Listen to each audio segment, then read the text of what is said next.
क्या समता चनार खान के सबसे छोटे बेटे और एक मासूम से भोले भाले बच्चे की जान ले पाएगी, और क्या उसे ऐसा करना चाहिए?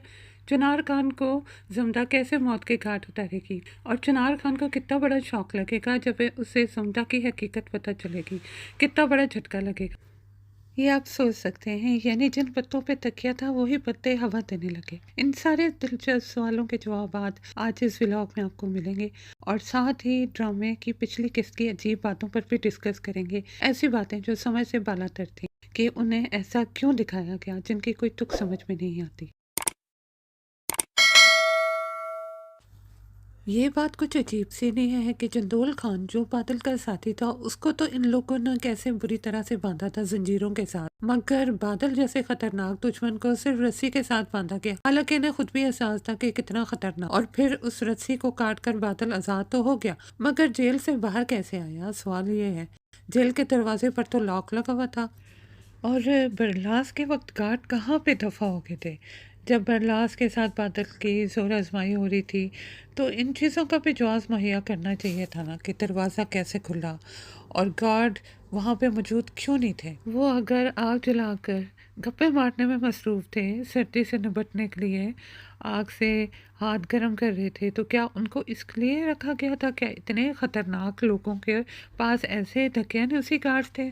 मेरे ख्याल में अगर ये दिखाया जाता कि गार्ड्स पूरी महारत के साथ और दिल लगाकर पहरा दे रहे हैं, और फिर बादल एक एक करके उनका शिकार करता है मुख्तलिफ तरीके से उन्हें ट्रिक करके, तो ये मज़ीद सनसनीखेज़ बन जाता है। जब ये दिखाया जाता है कि बादल को गोली लगी है, तो ये मंजर हकीकत से करीब तर था कि उनके इतने सारे बंदे जो इसने फड़का दिए थे, तो इसका भी तो कुछ ना कुछ नुकसान होना दिखाना चाहिए था ना। और बेचारी बरेरा को भी मार दिया गया, और जमदा को ही दुख हुआ लगता है, दूसरों को तो वजह से उसका कोई फ़र्क ही नहीं पड़ा, फालतू की चीज़ थी उनके लिए। फिर बरलास के मरने पर जो शोक का मंजर दिखाया गया है, वो बहुत ही अच्छे तरीके से फिल्माया गया है। ज़बरदस्त सीन थे और बहुत ही आला दर्जे के ड्रामे का तासर दे रहे थे, जो कि ये है भी कहीं। तो बाबा जी की जब मौत होती है, तो दिखाया गया है कि जमदा ने किस तरह बड़ी चालाकी के साथ पिस्तौल की गोलियां निकाल दी थी, और बाबा जी भी बिस्तर पर पड़े पड़े भी न जाने किस तरह उन्होंने बड़ी हिम्मत करके पिस्तौल उठाकर जमदा पर निशाना तो लगा लिया था, वो भी फॉलेज होने के बावजूद, मगर कुछ कर ना पाए। अब लास्ट एपिसोड में दिखाया जाएगा कि फातिहा के बहाने जब चनार, जमदा और छोटा बेटा कार में कब्रिस्तान जाएंगे, तो जमदा पूरी प्लानिंग कर चुकी होगी, एक हरान लुमरी की मानत।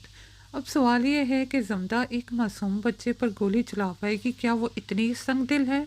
चाहे कुछ भी हो, चाहे वो चनार खान का बेटा ही क्यों ना हो, लेकिन वो इस वक्त एक मासूम छोटा भोला भोला सा बच्चा है, और इस बात की कोई गारंटी नहीं है कि बड़ा होकर वो चनार खान ही की तरह बनता।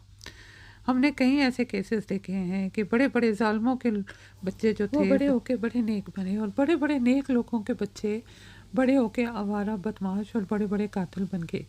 तो यूँ हो सकता है कि जमदा अपने पिस्तौल का रुख बच्चे की तरफ करे, मगर उसके हाथ कांपे और वो गोली ना चला पाए। और दूसरी सूरत हाल ये भी हो सकती है कि वह सोच रही हो कि यूँ वो चनार के आखिरी बेटे को भी मार देगी, मगर वो हकीकत में ऐसा कर ना पाए, या उसे करने की मोहलत ना मिले। और तीसरी सूरत ये है कि बच्चे को गोली मारते वक्त चनार खान आ जाए और वो कहे कि मैंने किसी को यहाँ पे देखा है, और इसलिए पिस्तौल हिफाजत के तौर पर हाथ में पकड़ा है, ताकि मैं तुम्हारे इस छोटे बच्चे की हिफाजत कर पाऊँ। ये भी हो सकता है कि वो बच्चे को मार दे, और फिर जब उसके अपने दोनों हाथ खून से भर जाएं, लथपथ हो जाएं, तो वो गम और गुस्से से अपने दोनों हाथों को देखे कि मैं ऐसा कैसे कर सकती हूँ, इतना बड़ा जुल्म।